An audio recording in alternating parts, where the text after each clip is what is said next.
Muy buenos días a todos, querido equipo Teletón. Hoy, 20 de noviembre, es un día muy importante, ya que es el Día Universal de Niños y Niñas. Es un día de celebración para celebrar los avances conseguidos en este tema, pero sobre todo es un día para llamar la atención sobre la situación de los niños y las niñas, para conocer los derechos de la infancia, concientizar y darle importancia a trabajar día a día su bienestar, más aún considerando que nuestros usuarios, sobre el 80% son menores de 18 años.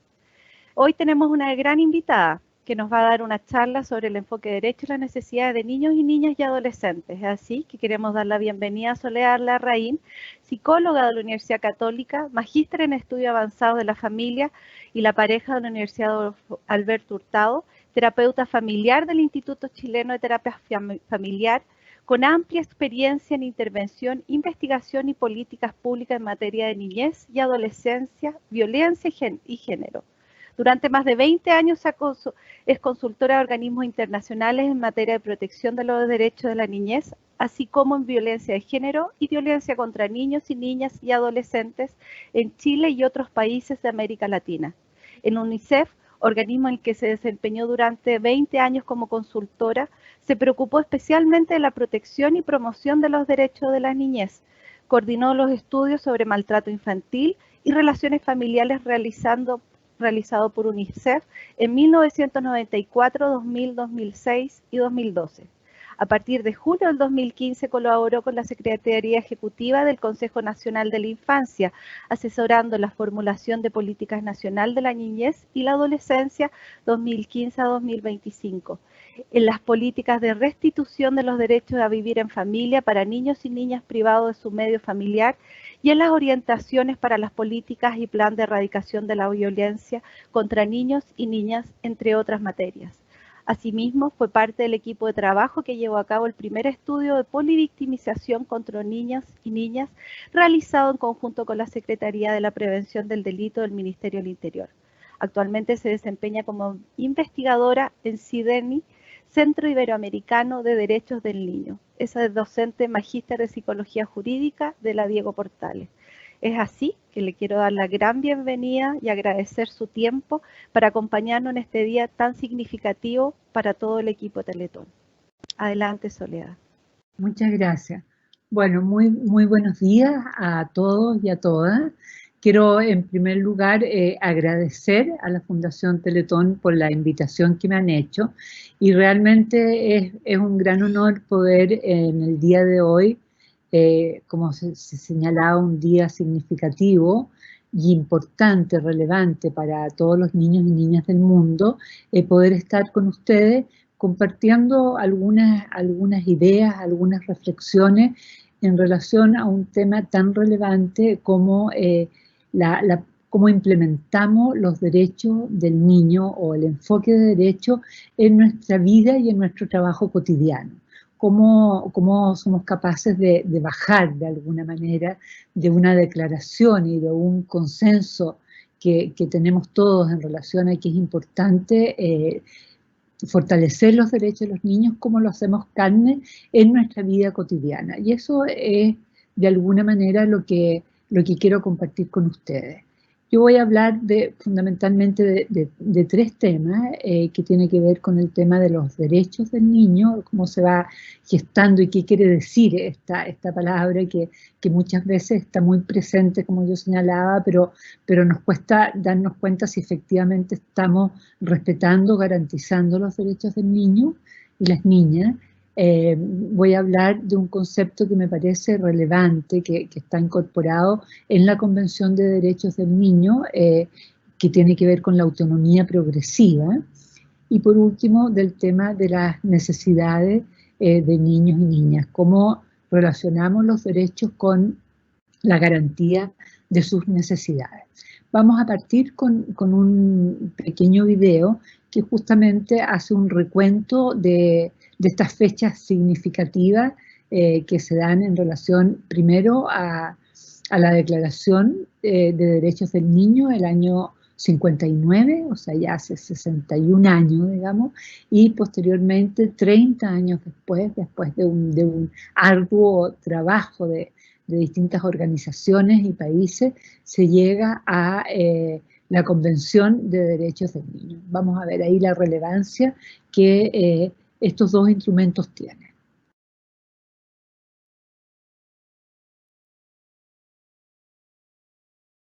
El Día Universal de la Infancia. El 20 de noviembre se celebra el Día Universal de la Infancia. Un día para concienciar sobre la situación de los niños y niñas más desfavorecidos, para defender sus derechos y para actuar y colaborar con aquellas campañas e iniciativas que trabajan para protegerlos. No es una fecha elegida al azar. El 20 de noviembre de 1959 se firmó la Declaración de los Derechos del Niño. Era la primera vez que los países se reunían para debatir sobre los derechos de los niños y niñas de todo el mundo.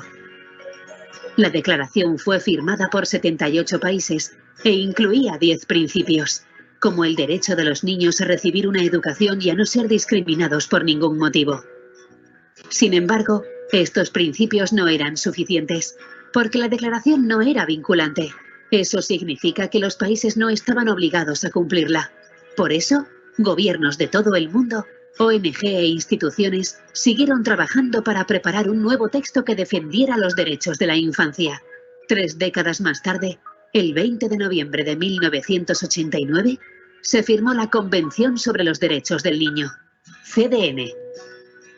Esta convención fue firmada por 195 estados y, a diferencia de la anterior, sus firmantes deben comprometerse a cumplir con los derechos de la infancia. A día de hoy, solo hay un país que no reconoce la convención: Estados Unidos. La CDN contiene 54 artículos, pero puede resumirse en estos principios fundamentales: el derecho de los niños a tener una vida saludable, una educación de calidad y a estar protegidos contra la violencia y cualquier tipo de abuso. A pesar de existir una Declaración Universal de Derechos Humanos, los derechos de los niños se crearon porque los menores requieren una protección especial. La Convención también establece una serie de obligaciones y responsabilidades para los adultos que deben cuidar del bienestar de los niños: gobiernos, padres, familiares, profesores, médicos y otros profesionales.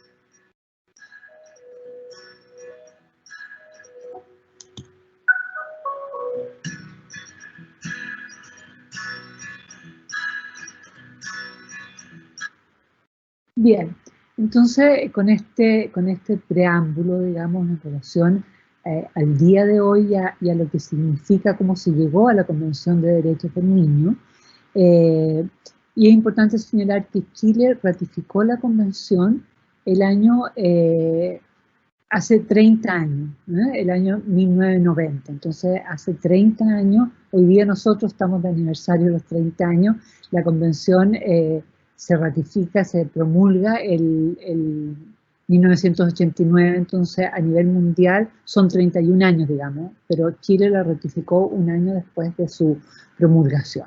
Entonces, lo que yo les planteaba inicialmente, vamos a hacer aquí un esfuerzo por tratar de aterrizar el enfoque de derecho, es decir, qué es lo que significa en nuestra vida cotidiana, en nuestro trabajo cotidiano, el enfoque de derecho.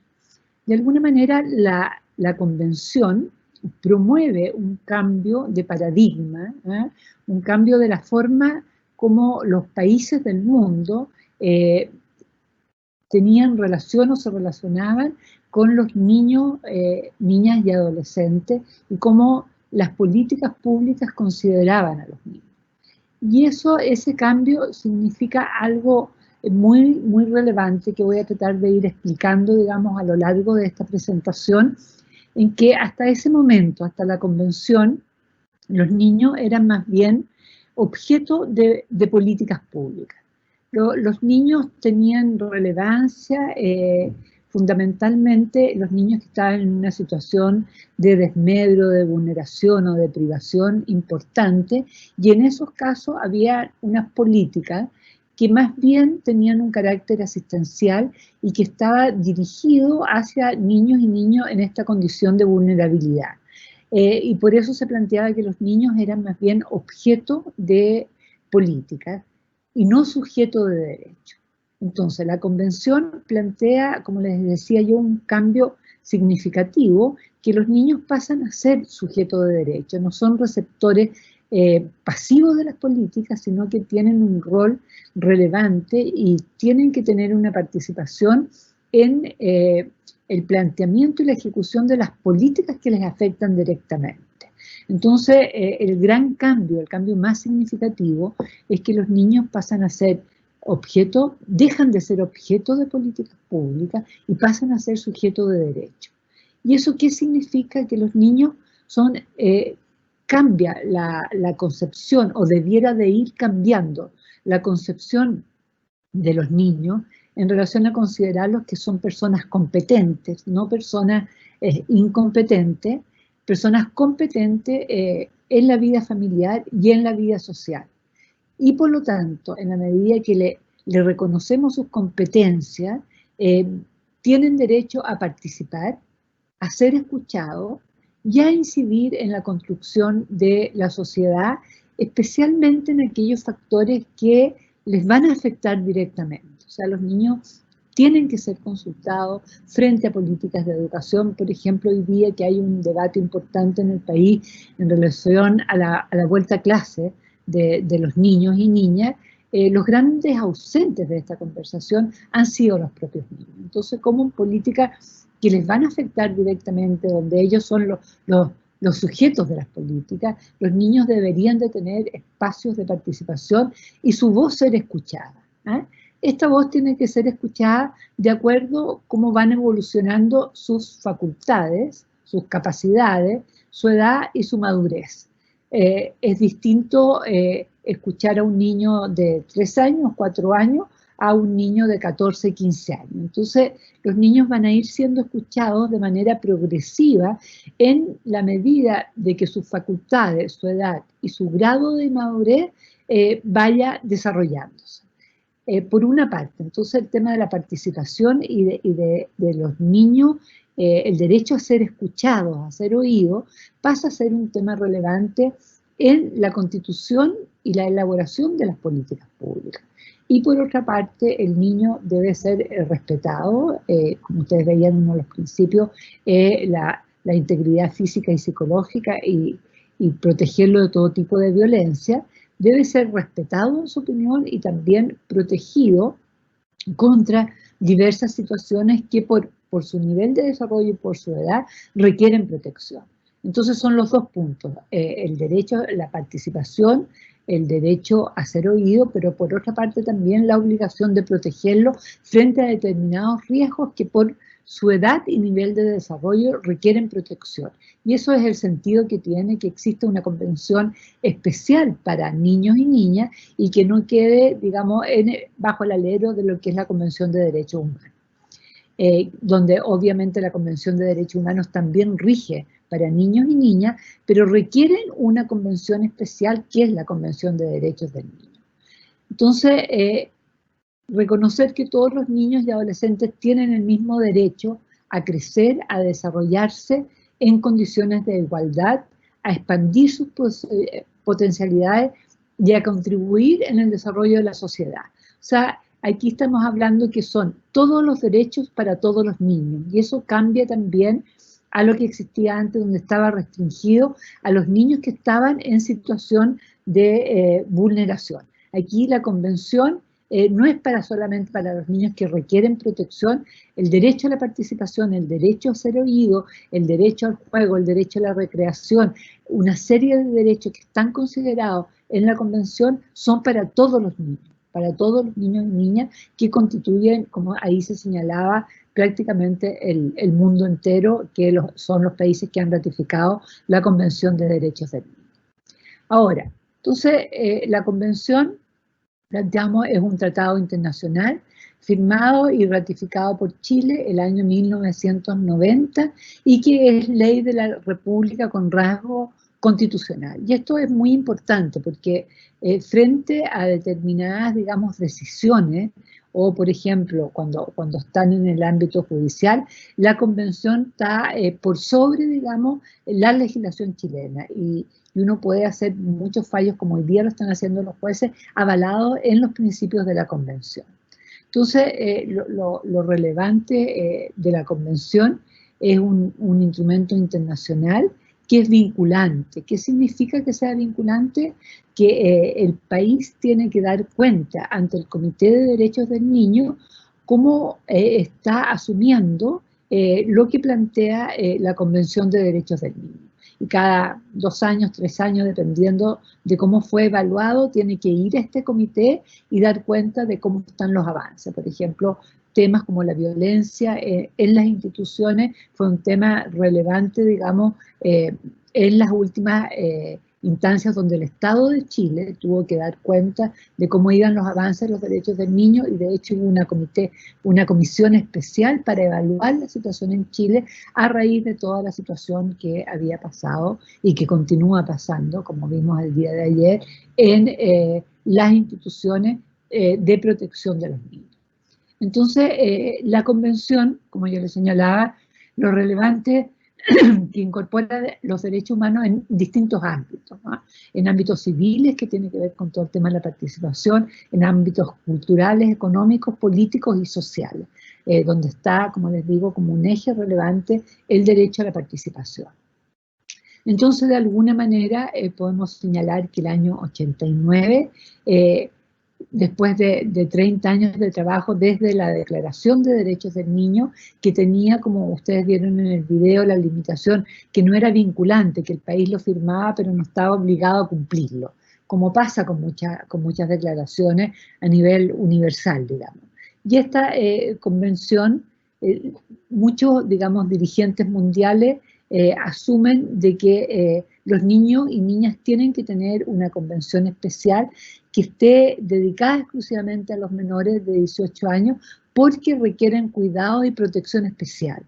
Y eso, digamos, es lo que hace que esté la convención, que de alguna manera viene como 20 años después de la convención de la no discriminación hacia la mujer. O sea, primero fue la CEDAW, la Convención de No Discriminación hacia la Mujer, y posteriormente la Convención de Derechos del Niño.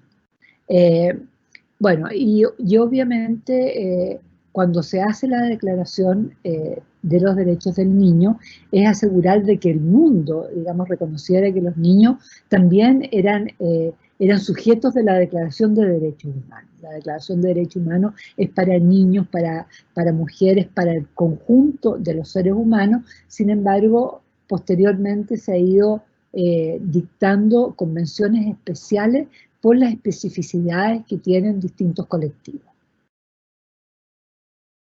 Ahora, si nosotros miramos lo que había antes de la convención, en general, digamos, había una invisibilización general de los niños, las niñas y adolescentes, salvo, como yo les planteaba, los niños que estaban en una situación de vulneración grave, de lo cual existían políticas asistenciales, donde estos niños eran objetos de protección, en donde la respuesta del Estado estaba focalizado en determinados niños, y en general, y aquí digamos el concepto que se utiliza, es decir, que era un Estado tutelar, en general lo que se hacía con niños que estaban, por ejemplo, en situación de pobreza extrema, o que desde el Estado se consideraba que las condiciones de la familia, digamos, no eran las adecuadas para el crecimiento del niño, este niño era retirado de su familia de origen y era incorporado en una institución.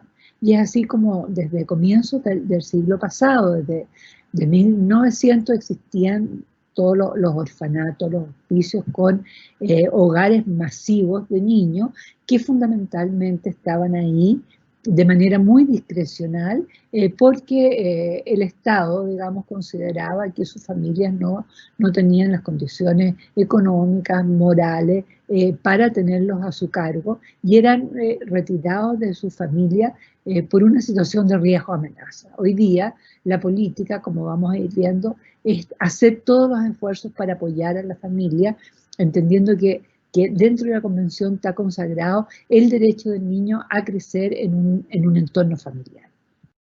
Entonces pasamos, como yo les señalaba, del sistema tutelar al sistema de protección integral, donde partimos con un niño objeto de derecho a un niño sujeto de derecho, en donde la característica central era que un niño que era incapaz, por lo tanto había que tomar decisiones por él, y incorporamos en el nuevo enfoque de protección integral el niño capaz y la relevancia, digamos, de la autonomía progresiva, que es el concepto que vamos a ir desarrollando.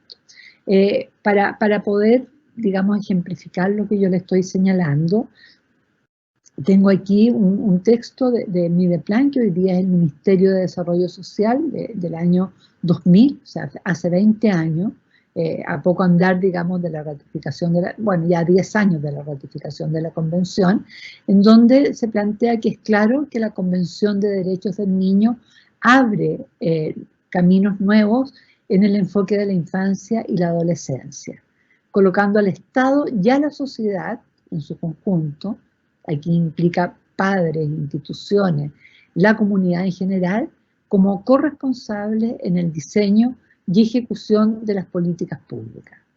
La Convención supera la concepción de los niños como objetos de protección para ubicarlo en la doctrina de protección integral, cuya concepción los reconoce como sujetos de derechos, dotados de capacidad de vivir, tener salud, educación, convivencia familiar, identidad y dignidad. Y aquí quiero brevemente referirme a lo que implica la diferencia entre necesidades y derechos. Cuando uno puede plantear el niño tiene necesidad de educación, pero cuando lo plantea solamente como una necesidad, no hay una obligación de parte, en este caso, del Estado de Chile, de asegurar que ese niño tenga educación. Cuando yo hablo de derecho, lo relevante, digamos, del concepto de derecho es que el Estado tiene la obligación de garantizar que todos los niños y niñas que viven bajo el territorio chileno puedan acceder a la educación. Y la Convención plantea a una educación de calidad.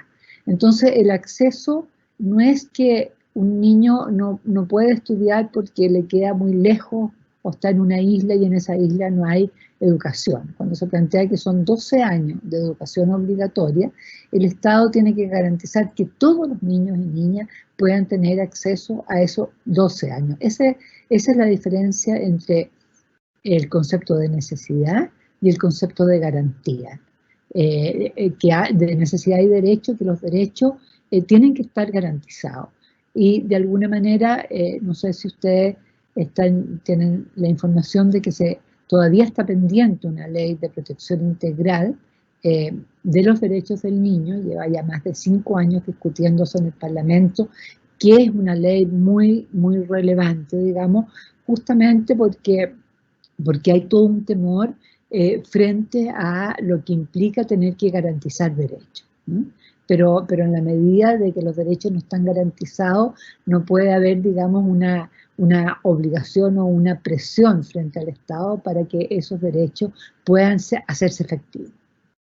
Entonces, los principios fundamentales que plantea la Convención son 4 principios, y nosotros nos vamos a centrar fundamentalmente en el principio número 4. Está el principio de no discriminación, que señalábamos: todos los niños tienen los mismos derechos en todos los casos, en todos los momentos y sin excepciones.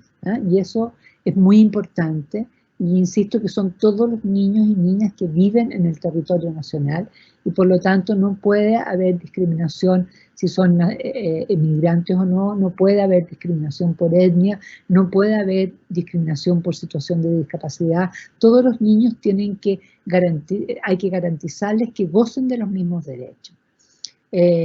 Por ejemplo, todas las barreras arquitectónicas para los niños con discapacidad es un factor que al final en muchos casos termina discriminando el uso de determinados derechos de los niños que no tienen, digamos, posibilidades de acceso a centros recreativos, a centros donde se pueden hacer actividades culturales, etc. Eso va en esa línea, como garantizamos todos los derechos para todos los niños. El interés superior del niño, que es un tema relevante, que se ha trabajado mucho de cómo poderlo evaluar, pero se refiere a cómo en todas las decisiones que se toman en relación a los niños y niñas, nosotros lo que tenemos que garantizar que siempre prime el interés superior del niño. Y esto es muy relevante cuando se toman determinadas decisiones, por ejemplo, en el ámbito judicial o en otras instancias donde tenemos que poner el foco, la preocupación central, cómo esta decisión está afectando al niño o a la niña. ¿Ah?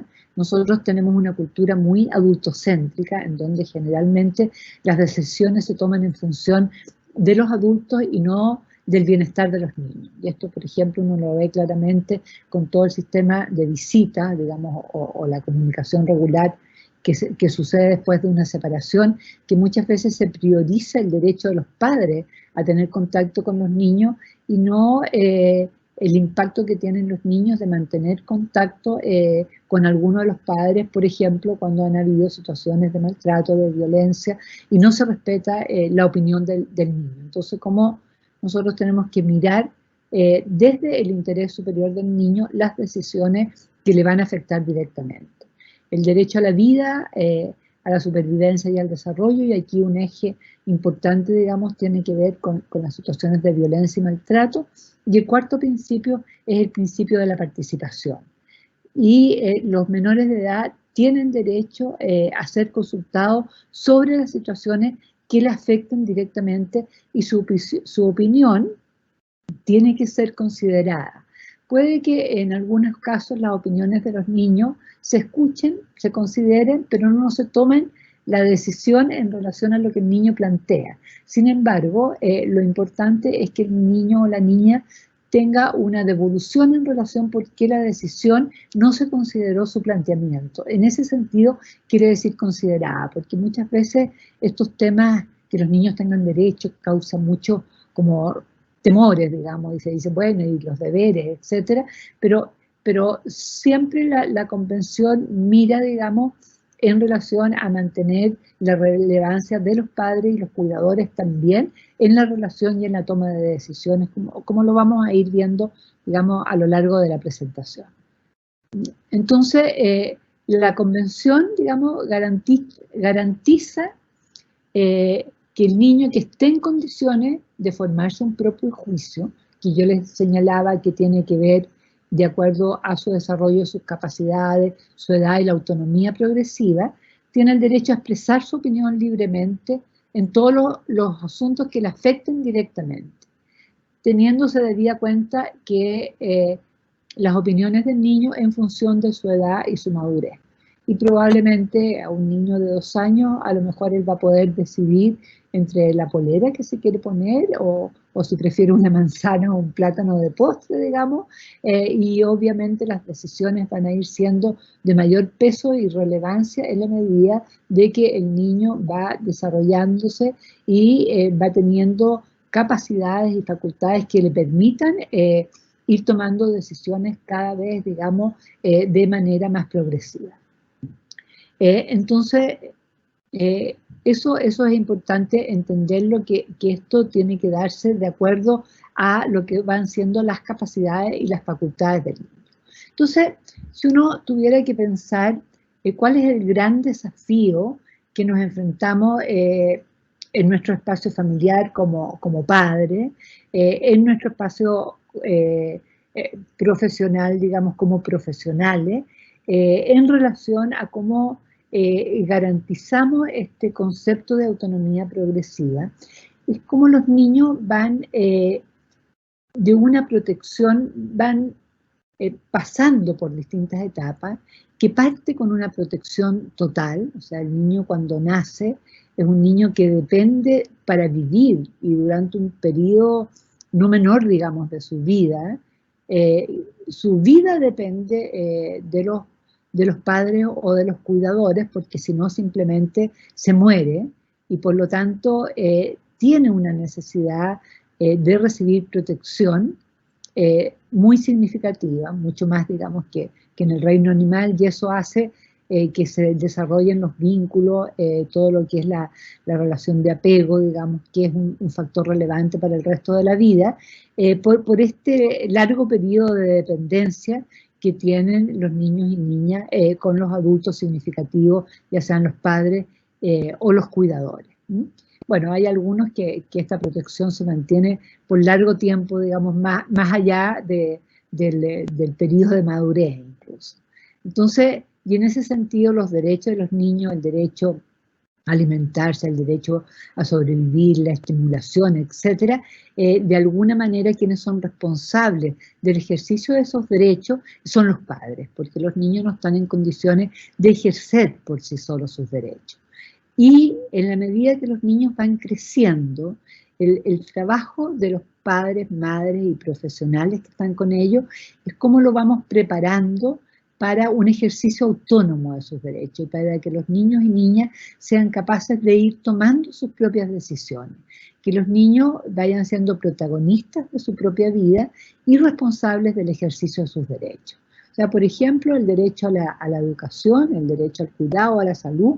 En un inicio los padres pueden tener un rol muy relevante de que estudien, de que se cuiden de la comida adecuada, pero cómo vamos siendo capaces, y eso también es muy importante en el caso de ustedes como profesionales, es muy importante de que vamos preparando o enseñando o entregándole al niño la posibilidad de ir tomando progresivamente decisiones de manera de que él vaya siendo un protagonista de su propia vida. Cómo los niños y niñas tienen que entender, por ejemplo, lo que implica una alimentación adecuada y que no signifique que hasta los 20 años nosotros estemos persiguiendo para que no coma comida chatarra, para que coma más fruta, etcétera, porque eso tiene que ser parte del proceso de ir pasando de la protección al ejercicio autónomo de derechos. En eso consiste la autonomía progresiva y por eso tiene el concepto, digamos, de autonomía progresiva, de que se va dando a lo largo del proceso de desarrollo. Pero no podemos pensar que de un día para otro, digamos, el niño cumple 18 años y después que lo hemos tenido absolutamente sobreprotegido, sin darle la posibilidad de tomar ninguna decisión, le digamos, bueno, muy bien, usted ya tiene 18 años y ahora, digamos, tiene que ser autónomo, sino que cómo lo vamos preparando para el ejercicio de la autonomía. Entonces, en el proceso de desarrollo, se van desarrollando determinadas facultades, como las facultades físicas, cognitivas, sociales, emocionales y morales, y en eso los padres, los cuidadores y los profesionales de las distintas instituciones donde los niños se desarrollan, tienen un rol muy significativo, cómo vamos desarrollando estas facultades, porque de acuerdo al desarrollo de estas facultades va a impactar en la comunicación que tienen los niños con el entorno, en su capacidad para tomar decisiones autónomas, en cómo se va desarrollando su juicio moral, digamos, de un juicio preconvencional, donde hace las cosas simplemente porque se les dice o por evitar el castigo, a cuando incorpora elementos del entorno para tener su propio juicio moral, poder diferenciar lo que es una acción que puede desarrollar y no, digamos, todo lo que es la capacidad de sentir empatía, porque eso significa que el niño ha sentido que cuando manifiesta sus sentimientos hay un otro, en este caso un adulto, que es empático, que refleja sus sentimientos, eso le permite posteriormente él después poder ser empático. Por eso niños que han vivido situaciones prolongadas de maltrato, de negligencia, son niños que tienen muy poco desarrollada la facultad de empatía porque no se ha desarrollado sus facultades emocionales y de alguna manera tener la capacidad de prever lo que puede suceder de acuerdo a las decisiones que toma. Todo eso constituye, digamos, las capacidades del niño para participar en la toma de decisiones. Entonces, cuando hablamos de las necesidades del desarrollo, podemos hablar que el ser humano es un ser vivo con características propias, que son lo que constituye el sustrato más bien biológico. pero para poder desarrollar esas características requiere de condiciones ambientales y cuidados afectivos y sociales.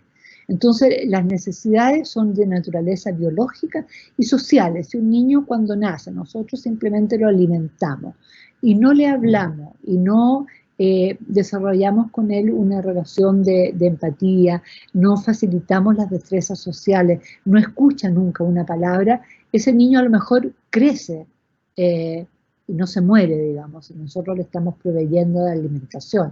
Sin embargo, va a ser un niño que no va a saber relacionarse, que no va a desarrollar el lenguaje, porque el lenguaje, en la medida, el lenguaje se desarrolla en interacción con otro, no es que a los 2 años de la nada comienza a hablar, por eso es tan importante hablarle a los niños incluso desde antes que nacen. Entonces, requiere para su desarrollo condiciones ambientales y cuidados afectivos y sociales.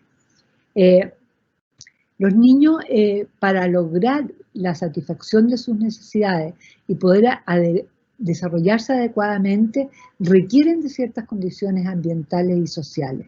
Si estas condiciones no son adecuadas, puede limitarse severamente el desarrollo de sus capacidades, tanto físicas como mentales, y limitar su vida emocional y social. Y aquí yo creo que hay temas que son bien relevantes, digamos, por ejemplo, cuando vemos ciertos niños o adolescentes que cometen delitos, que son infractores de ley, y que la respuesta tiende a ser una respuesta más bien de sanción, de penas privativas de libertad.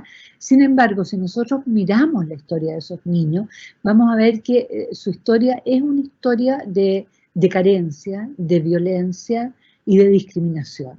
Y que el juicio moral del que yo planteaba, la necesidad, la posibilidad de poder diferenciar entre una conducta adecuada y no adecuada, la posibilidad de tener empatía, de ponerse en el lugar del otro, son factores que no se desarrollaron en su entorno, donde no hubieron las condiciones ambientales, los cuidados afectivos y sociales para poder desarrollar esas capacidades. Entonces, cuando esos niños delinquen, por ejemplo, y como yo les digo, se generen inmediatamente penas para castigar su conducta, no hay un mirar cuál fue la historia que lo llevó a delinquir y cómo probablemente en este proceso de rehabilitación tenemos que partir por un proceso de reparación, por entregarle lo que el entorno le privó durante su proceso de desarrollo. Y si nosotros tenemos ese enfoque de entender que la gran mayoría de los niños que son victimarios, que cometen delitos, tienen una historia de víctimas, digamos, probablemente tendríamos mucho más éxito en los procesos de rehabilitación. Entonces, cuando hablamos de las necesidades para el desarrollo, hablamos de las necesidades de carácter físico y biológico, que tienen que ver con la alimentación, con la temperatura, con la higiene, con el sueño, con la actividad física, donde está incorporado el ejercicio y el juego. Yo justamente estaba revisando ayer unos estudios y se plantea, por ejemplo, que los niños en el nivel preescolar, el 4% de la actividad que realizan mientras están en la escuela, en el colegio, solamente el 4% son actividades de juego. Este era un proyecto justamente para enseñar jugando. Entonces, el tema del juego, sobre todo para los niños hasta los 6, 8 años, es un tema fundamental en el proceso de socialización para entender reglas, para desarrollar todo lo que es la motricidad fina y la motricidad gruesa, y sin embargo, la gran forma como se enseña a los niños en preescolar y en transición es mediante guías, sentados en una mesa haciendo guías. Entonces, ahí vemos, digamos, como un tema relevante en las necesidades no está incorporado porque es más complejo, por distintos factores, en lo que es la pedagogía en los niños preescolares y donde todo el tema de la pedagogía está en el sistema preescolar, está absolutamente escolarizado, y no considerando las necesidades que tienen los niños en esa etapa de desarrollo. todo el tema de protección frente al riesgo, que como señalaba, la protección tiene que ser mucho más significativa en la medida que el niño es más pequeño, y ser capaces los adultos de ir generando espacios de libertad, aunque tengamos temor, digamos, de que pueda sufrir alguna situación que afecte, digamos, que lo afecte directamente, pero tenemos que irle dando espacios de libertad para que vaya generando conductas de autoprotección. Todo el tema de la salud, bueno, y entornos ecológicos adecuados.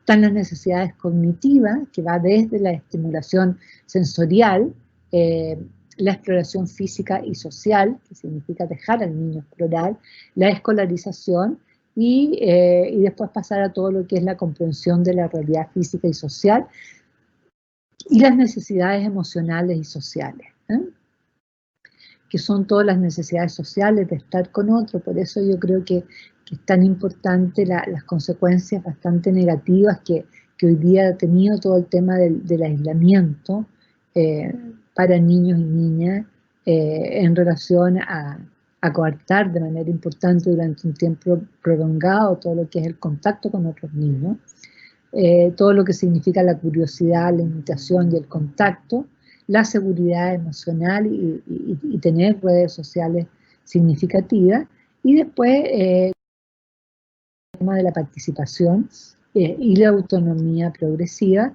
y todo esto también las necesidades de desarrollo y los derechos sexuales y reproductivos. Bueno, yo aquí voy a hacer muy rápidamente, no voy a ir por cada una de las etapas para dejar un tiempo para preguntas, pero sí me gustaría ver cómo las necesidades van teniendo distintos énfasis de acuerdo a la etapa de desarrollo. Si, por ejemplo, miramos un niño y una niña en la primera infancia, digamos 0 a 2, 0 a 3 años, tiene un énfasis importante en esta etapa, todo lo que implica las necesidades básicas de tipo físico y biológico. Entonces, que los niños reciban una adecuada alimentación. Ahí está hoy día, digamos, la relevancia de la lactancia materna y mantener un periodo incluso relativamente prolongado de lactancia exclusiva, plantea hasta los 6 meses, y por eso toda la adecuación del postnatal, justamente para favorecer la lactancia exclusiva. Bueno, una vivienda digna, de desarrollarse en un espacio adecuado, que sabemos que ahí hay carencias muy significativas y que hay, por ejemplo, el hacinamiento afecta directamente a los niños, hay más niños viviendo en porcentaje en situación de hacinamiento que adultos. Una higiene saludable, todo lo que es la atención en salud, control de niños sanos, descanso adecuado, supervisión y seguridad ambiental. El tema ambiental es muy relevante y lo hemos visto con todo lo que se llama las zonas de sacrificio, cómo afecta de manera muy importante las necesidades de los niños y su proceso de desarrollo.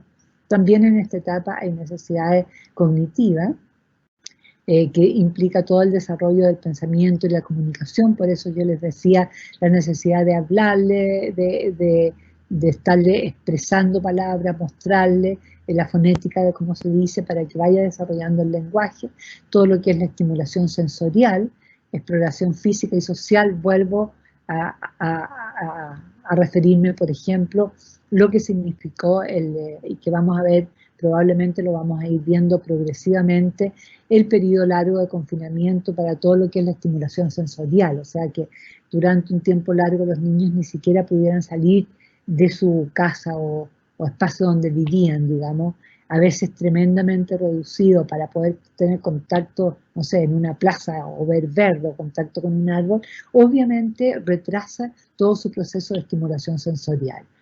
Bueno, y todo lo que implica la participación en juegos, digamos, donde van progresivamente incorporando reglas, el respeto al otro. O sea, los juegos son instancias muy propicias para los niños para ir incorporando una serie de normas de convivencia que no se aprenden por declaración, se aprenden en la práctica. Y las necesidades emocionales y sociales, bueno, aquí está fuerte, digamos, todo el desarrollo del apego, que es un pilar básico para el desarrollo psicoemocional a lo largo de la vida.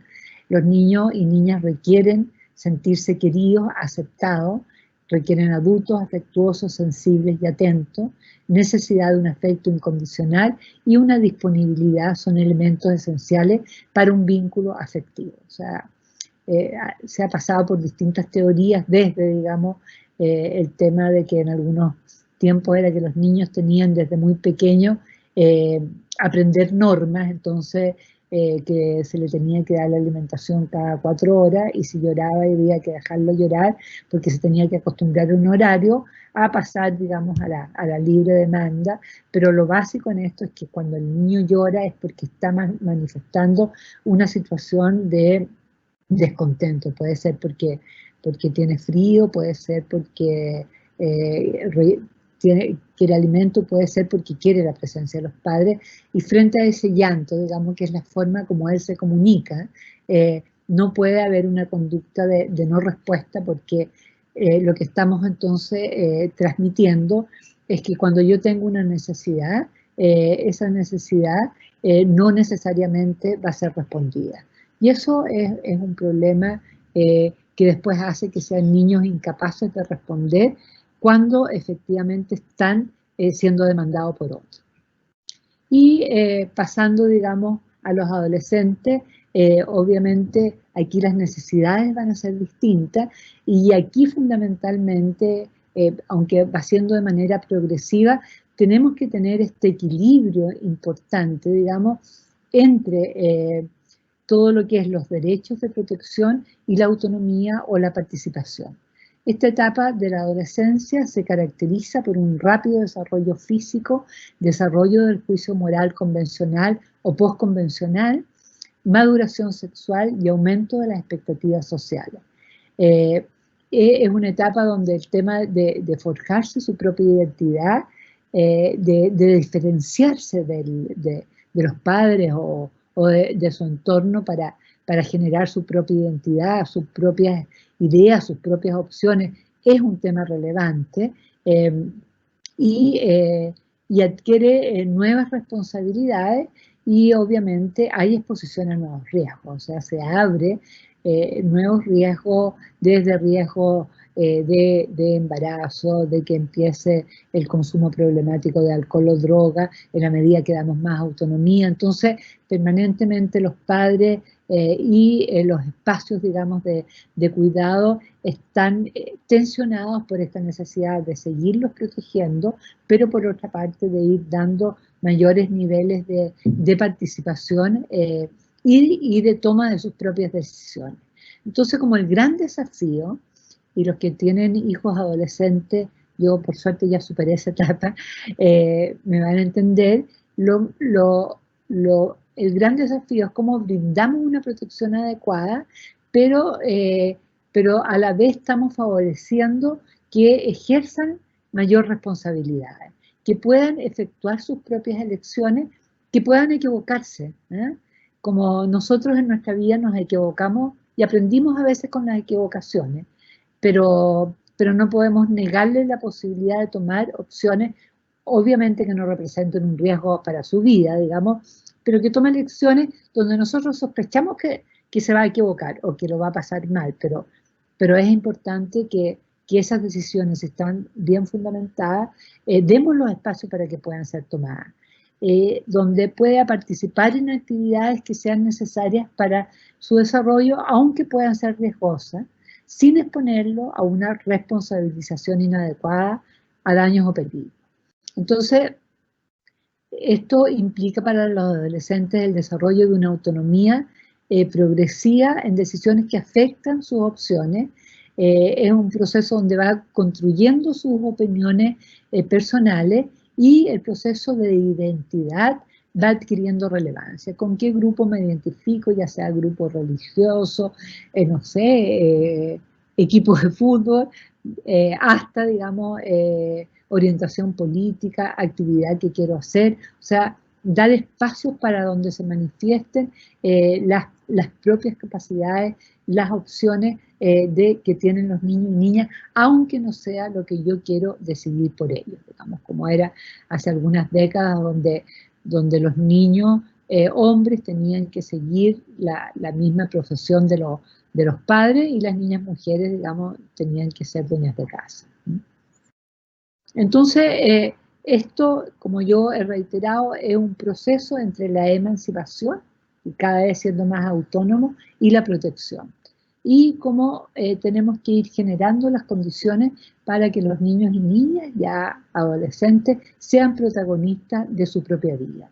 Eso significa el derecho a ser escuchado, respetado, y que se vaya concediendo una autonomía cada vez mayor. El derecho a participar en decisiones y acciones para los cuales tienen competencia, como planteamos inicialmente, los niños no son beneficiarios de intervención de los adultos o capital para futuro, como muchas veces se dice, los niños son el futuro de Chile, ¿no? Los niños son el presente, ellos tienen una vida presente desde el momento que nacen, y por lo tanto no podemos estar pensando en que lo que estamos haciendo es para su futuro, es para hoy día, para su presente, para cómo hoy día vamos generando la posibilidad de ir desarrollando en ellos su capacidad ciudadana, su capacidad de participación, su capacidad para dar opiniones, su capacidad de respeto a su identidad. Pero junto con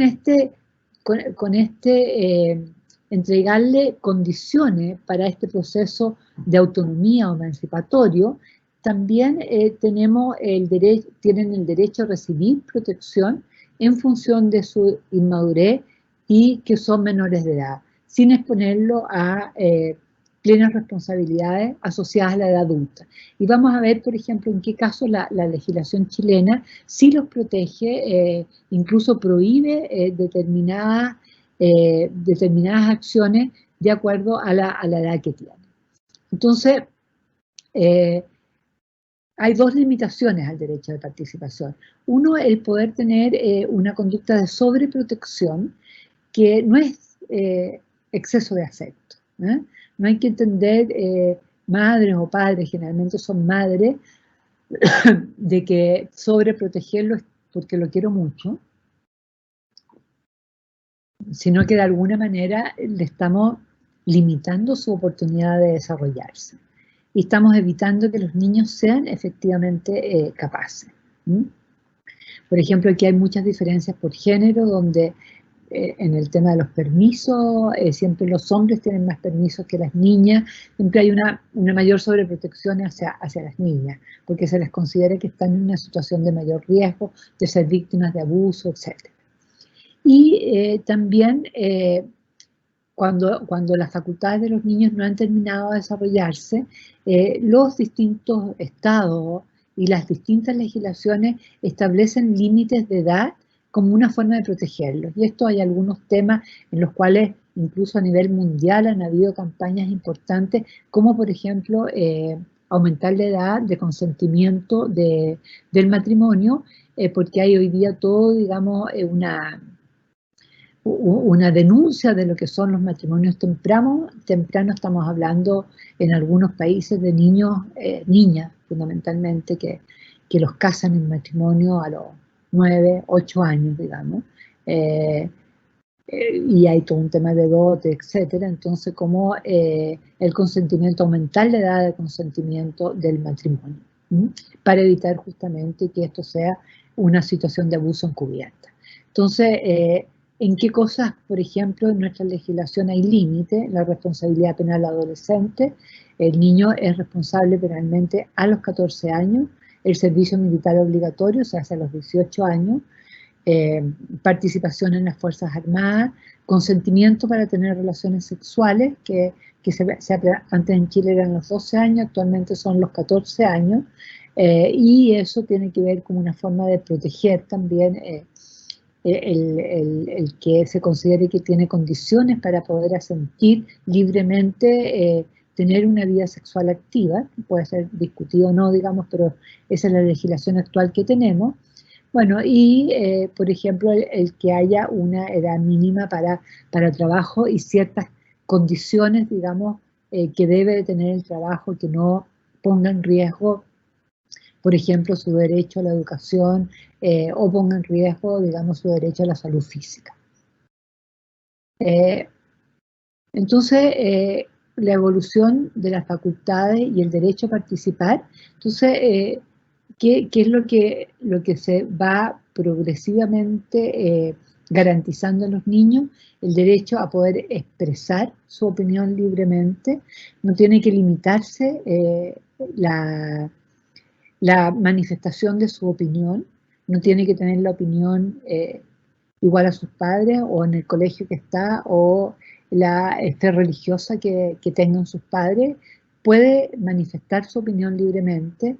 Hay que garantizarle al niño el derecho a la libertad de pensamiento, de conciencia y de religión. Por eso, por ejemplo, muchas veces se cuestiona el que hayan clases de religión obligatoria en los colegios y que esto pueda ser optativo, la libertad de asociación y el derecho a la privacidad, el derecho a ser diferente y a discordar en su apreciación de la realidad. Bueno, y aquí hoy día se han hecho presentes diversos temas, por ejemplo, con el tema de la identidad sexual, el tema de la orientación sexual, en donde está, digamos, el derecho a poder manifestar su propia orientación sexual o el derecho a la identidad, donde hay, digamos, toda una discusión en relación a cuando un niño o una niña, por ejemplo, puede modificar su sexo registral.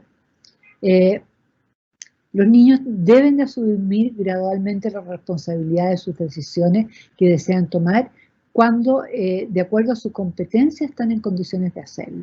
Y eso yo lo he reiterado a lo largo de la exposición. Aquí no hay solamente que a determinada edad puede tomar una determinada decisión, sino que tiene que tener competencias para tomar esa decisión. Por ejemplo, se dice a los 14 años un niño puede tomar la decisión, puede consentir el tener una vida sexual activa. Sin embargo, hay niños o niñas que a esa edad todavía no tienen las competencias para poder tomar esa decisión y es importante, por lo tanto, mantener conductas de protección. Entonces, de alguna manera, en esta pirámide, el Estado tiene que velar por el cumplimiento de los derechos de los niños, la familia tiene que entregar protección, la familia, los profesionales, el entorno social, protección y dirección para el ejercicio de esos derechos, y los niños ejercer los derechos en consonancia con el desarrollo de sus facultades. Ese es el triángulo. Entonces hay distintos temas en debate que podemos después tener, si nos alcanza el tiempo, poder conversarlo, pero el tema de los derechos causa un gran debate a nivel nacional y, como yo les decía, ha sido muy difícil sacar una ley de protección integral justamente por este tema. Y de alguna manera se cuestiona que la Convención de Derechos del Niño, al entregarle a los niños derechos, le quita la autoridad a los padres. Y de alguna manera el reconocer la autonomía de los niños alimenta de que los niños no sigan las directivas o los órdenes que dan sus padres o los profesionales y los desautorizan.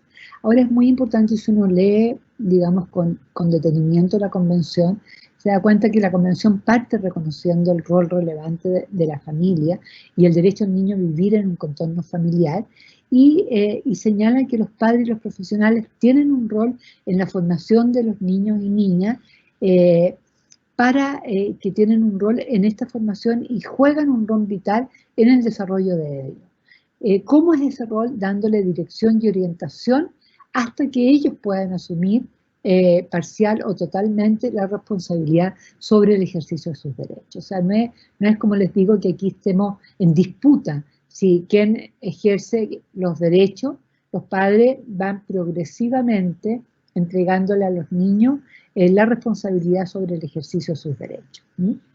Y eso, y como digo, releva a lo largo de la Convención el rol relevante que tiene padres y cuidadores en el desarrollo y en el ejercicio de los derechos de los niños. Entonces, el gran desafío, digamos, del proceso de crianza es crear ambientes favorables para que los niños desarrollen al máximo sus capacidades y sus posibilidades. Hay que respetar el potencial de los niños en la toma de decisiones y responsabilizarse por su propia vida. Cuando estamos hablando, por ejemplo, con niños con discapacidades cognitivas, por ejemplo, es importante ir respetando su proceso de de capacidad para ir responsabilizándose sobre su propia vida, evitando, digamos, la sobreprotección. Y reconocer, por otra parte, las contribuciones de los niños y las capacidades que poseen, ¿no? O sea, tenemos que ser capaces de soltar, digamos, en un momento determinado, decir, efectivamente, tienen las capacidades para las decisiones que está tomando. Desde, como yo les digo, las decisiones cotidianas, como los permisos a la salida, hasta decisiones más importantes como qué carrera quiero estudiar. Entonces, cuando hablamos de los niveles de participación, en general, la participación va a ser de acuerdo a las competencias que tienen los niños, y las competencias van a ser las capacidades morales, sociales, cognitivas, físicas y emocionales, ¿no? Y eso no es automáticamente, no depende automáticamente de la edad. En otros países, por ejemplo, en el tema de responsabilidad penal adolescente, nuestro país pone a los 14 años, y obviamente hay niños que a los 14 años no tienen el desarrollo de competencias ni de sus capacidades para poder distinguir, por ejemplo, entre lo que está bien o lo que está mal, en poder distinguir que lo que realizó es un delito, porque no se ha desarrollado en un contexto, en un ambiente donde esos valores están claros. Entonces, en otros países consideran la edad como un referente, pero además hay una evaluación de capacidades. Nosotros actuamos solamente con la edad, y como les digo, la edad es un referente, pero el desarrollo de las capacidades va a depender de la propia potencialidad del niño, más las características que se dan en el contexto y en el ambiente. Va a depender de la experiencia cultural, del apoyo de sus padres, de las expectativas de los padres y también de las tareas que tengan que tomar decisiones.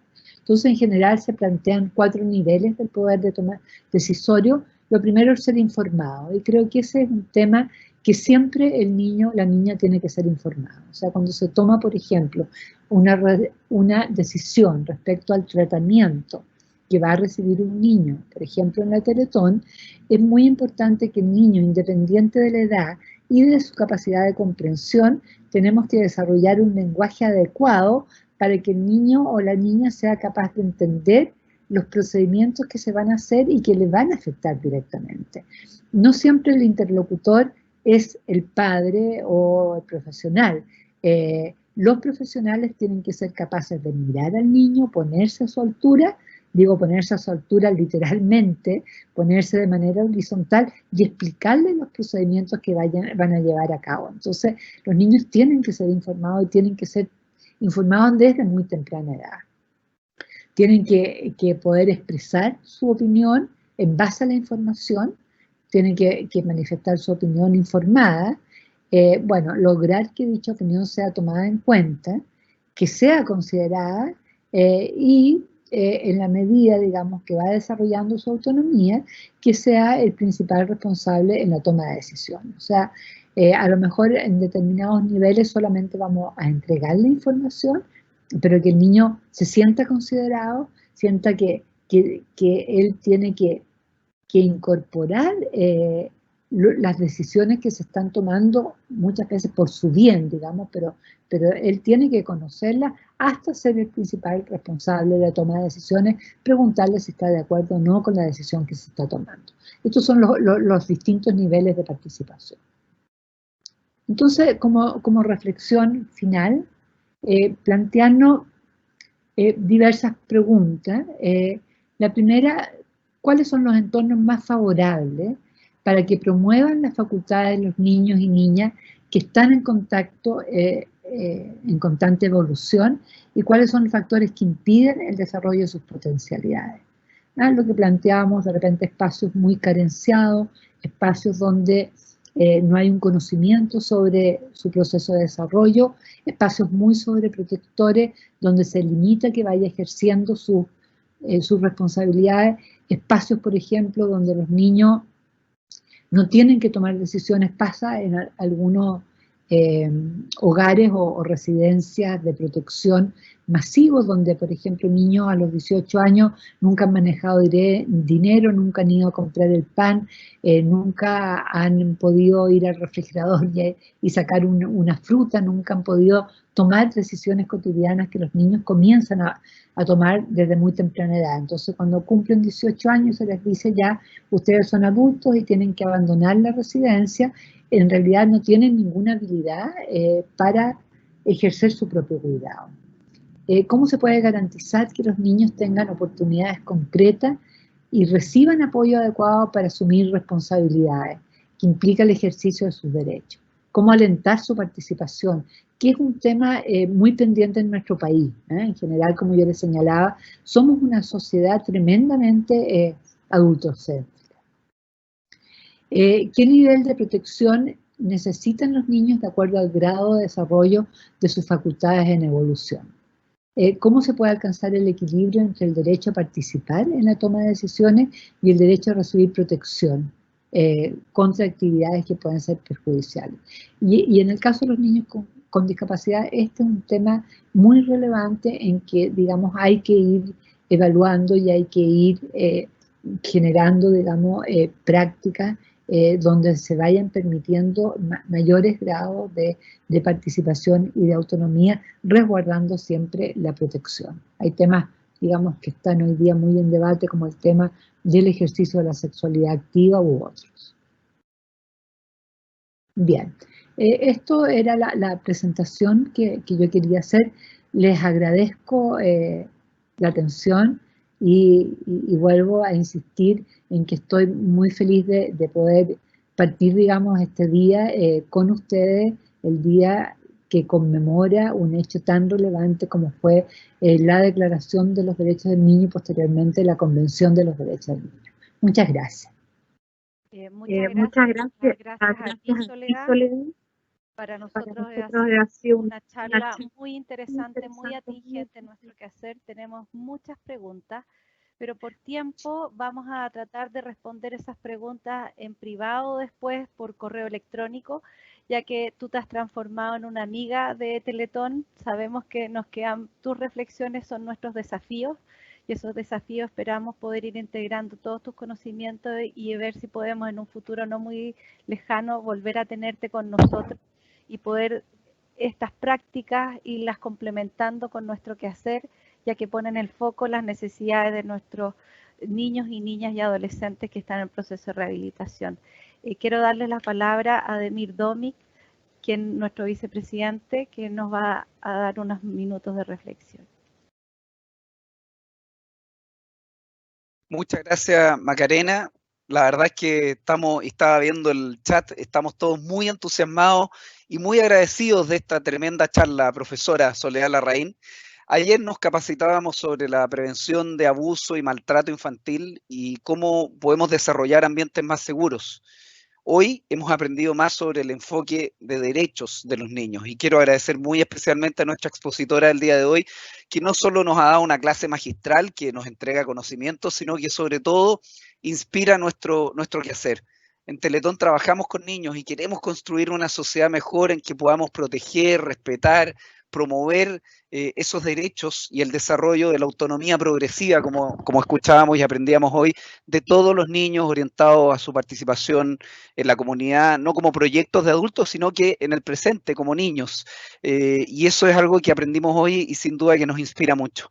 Quiero aprovechar de agradecer, además de nuestra expositora, agradecer a todos quienes han estado trabajando por estas semanas en esta campaña para promover los derechos del niño. Ha sido un bonito trabajo con un excelente resultado, como siempre sucede cuando se involucran diversas áreas y disciplinas de nuestra institución, el área de servicios sociales y comunitarios, calidad, gerencia de personas, contraloría, producción, marketing y comunicaciones de fundación y el equipo audiovisual. El equipo audiovisual ha preparado unas cápsulas muy bonitas para ayudarnos a aprender y promover estos conceptos. Así que para terminar este encuentro de hoy, los invitamos a ver estas imágenes que desde ya agradecemos y felicitamos al equipo que las preparó con muchísimo cariño. Así que adelante, corre video. Saludos a todos, muchas gracias.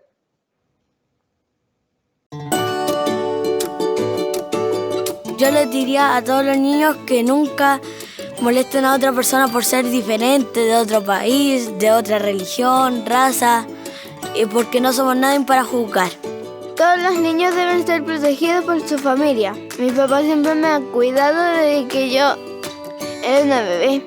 Yo me sentí muy apoyado por mi familia, por mi padre, mi madre. Porque los papás tienen derecho a cuidar y a ser simpáticos con sus hijos. Por eso crearon a los papás. Si nadie tuviera a alguien que los cuidara, todos los niños tendríamos como un pequeño caos.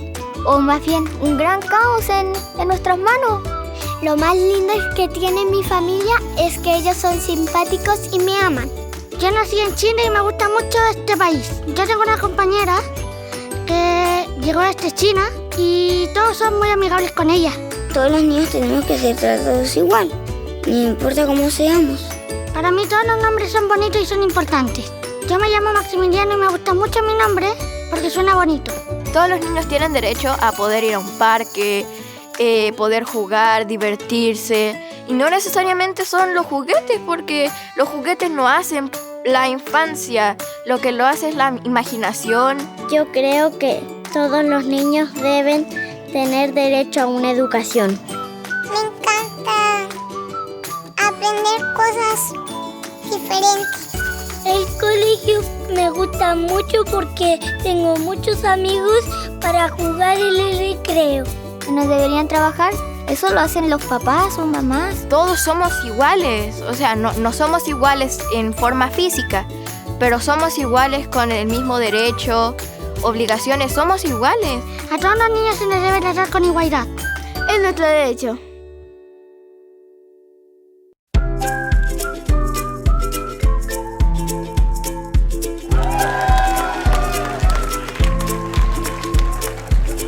Tengo derecho a que me traten con igualdad, sin distinción de raza, religión o nacionalidad.